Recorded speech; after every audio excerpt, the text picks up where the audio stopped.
Прогноз для скорпионов на 2026 год.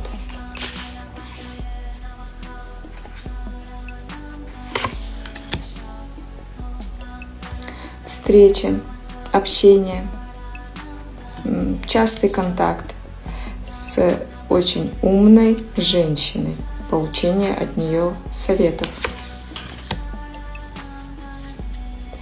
Финансово у вас энергия больше, когда деньги приходят и уходят.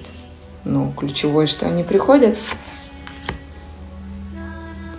Иногда вас будет это расстраивать, но ничего страшного. Настраиваемся на радость, успех, блага, изобилие. Если вы будете так себя настраивать, это вас и приведет к изобилию материальному.